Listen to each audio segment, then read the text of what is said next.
Delighted to say we've got Rick Gates on video, as a former deputy campaign manager for Donald Trump way back in 2016. Good afternoon to you, Rick. Julia, great to be with you. Thanks so much for joining us. Look, what did you make of this? Because there's no doubt at all when Elon Musk does a sit-down, he's very much a little like, love you, little sit-down. He doesn't get interviews because he's hard-hitting. You know, it is all about, basically about sort of a little of a soft soap, let's all agree with each other. He did one with Rishi Sunak, and that was pretty soft soap too.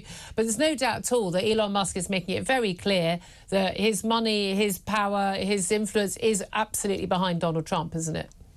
Yeah, Elon Musk has already endorsed Donald Trump, and I think that you saw that reflected last night. But I think it was overall a good conversation in terms of talking about the issues of importance to Americans. And they talk about values, and certainly there is a major contrast between what Donald Trump believes and what Kamala Harris believes. And I think one of the interesting points of that interview, though, is, and we're seeing this in America right now, is that Kamala Harris is starting to moderate her position. She is trying to separate herself from Joe Biden, that Joe Biden's policies are not my policies. She's taken a play out of Donald Trump's book, you know, not taxing tips from restaurant workers. That was something Donald Trump had proposed several months ago. Kamala Harris has now worked that into her speeches, and as well, Kamala Harris now wants to close the borders. She wants to curb what's going on with our open borders, which has obviously caused a massive issue with immigration in the United States, and obviously it's trickled over into the UK. But it is extraordinary, isn't it? I mean, this claim and this sort of rewriting of history, we discussed this on the show yesterday, by the American media. I mean, a total rewriting of history.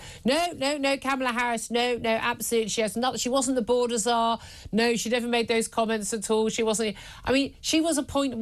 I remember having discussions about how basically they're trying to ruin her career by basically that's the vice president's job to deal with the border crisis. I don't think she visited the border though until for like about 6 months after starting in the White House, extraordinarily. But you know, it's been an abject failure. I don't know what power she had to do anything about it, but certainly if Biden and Harris had wanted to do something about it, they could have, and they chose not to. The problems got worse. But it's the rewriting of history by the media that I find absolutely extraordinary.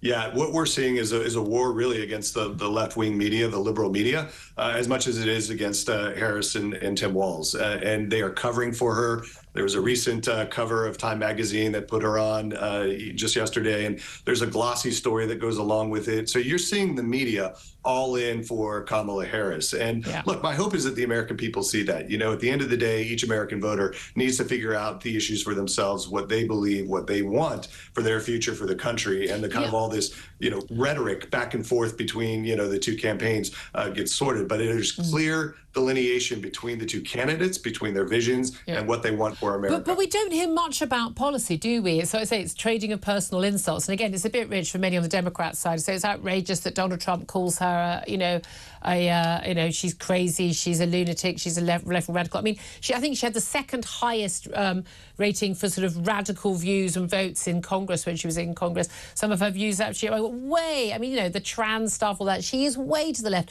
of the American people. But the left has been, you know, throwing insults at Donald Trump quite happily, and at any Republican quite happily. Now, I happen to agree with quite a lot of those insults, to be honest with you. But, you know, everyone's throwing around. Both sides are as bad as each other. But surely what the American people are concerned about are things like, you know, the economy's stupid. Yes, immigration, access to health care, you know, jobs. You know, people, I mean, the education their kids get. Schooling in America is, I mean, I went to school in America back in the 70s. It was dire then, and it's got worse now, I'm reliably informed. And the indoctrination of their kids on the trans nonsense and stuff. I mean, people need policies, but there doesn't seem to be much discussion of policies.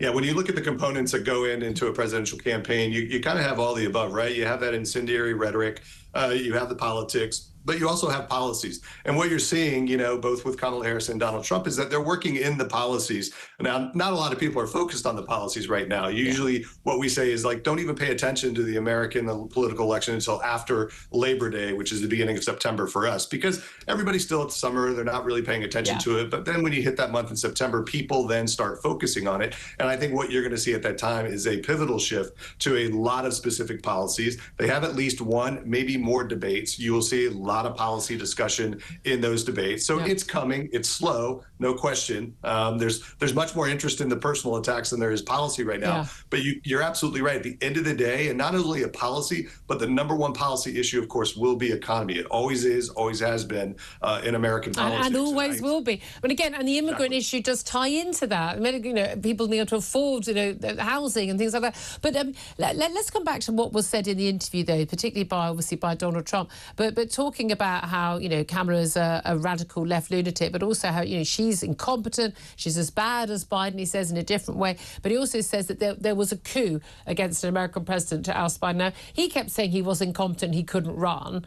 And then, of course, he really wanted to keep Biden in the job. He was, you know, he's older than Donald Trump, and he clearly was, you know, not capable of continuing in the job, and certainly not for another 4 years.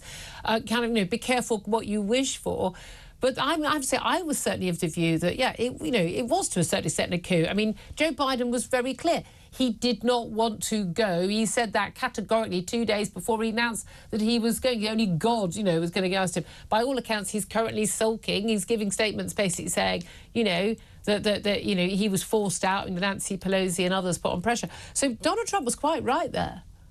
Oh, Donald Trump's instincts on calling out politics is unparalleled. I've seen it time and time again when I worked for him all the way up till present day, and he was dead on right about the coup. And how do we know that? Because Joe Biden did an interview 2 days ago, basically alluding to that very fact, talking about Nancy Pelosi and how she kind of said, hey, you don't have a chance of winning. And by the way, we don't want to lose the Senate and the House as well. So you need to step aside. And gracefully he did. And I think that's the problem with politics. They've anointed and coronated Kamala Harris without any real contest among the Democratic voters. And I think that's going to come back to bite her, you know, as a campaign. Well, and especially as, again, she doesn't do sit-down interviews. When she does do a little campaign speech, and it's all scripted, I cannot do the inane laughing and giggling. I mean, she just doesn't come across as a serious person. She really doesn't.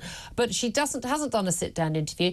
We haven't seen her do debates. I think she did do some debates as vice president back in 2020. But again, it's been a long time. And people weren't paying that much attention. She wasn't the presidential candidate.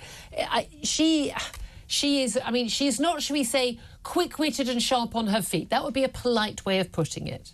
That's a very diplomatic way of putting it. And look, I used an example of 2 days ago when she did a rally in Detroit.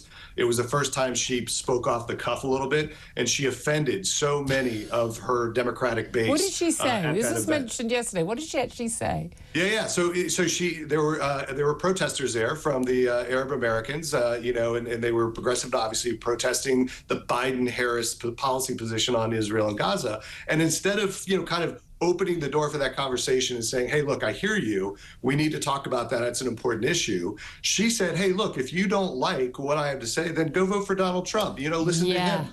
And it offended those. And a lot of those voters are saying, hey, we're actually here to support you, but we want to work with you. She missed an opportunity there. That's the difference when you see her speaking off the cuff. That's exactly what happens. Don't attack voters. A good top tip, especially people who are going to vote for you. Really good to talk to you. Always good to have you on the show. Rick Gates, former deputy campaign manager for Donald Trump back in 2016.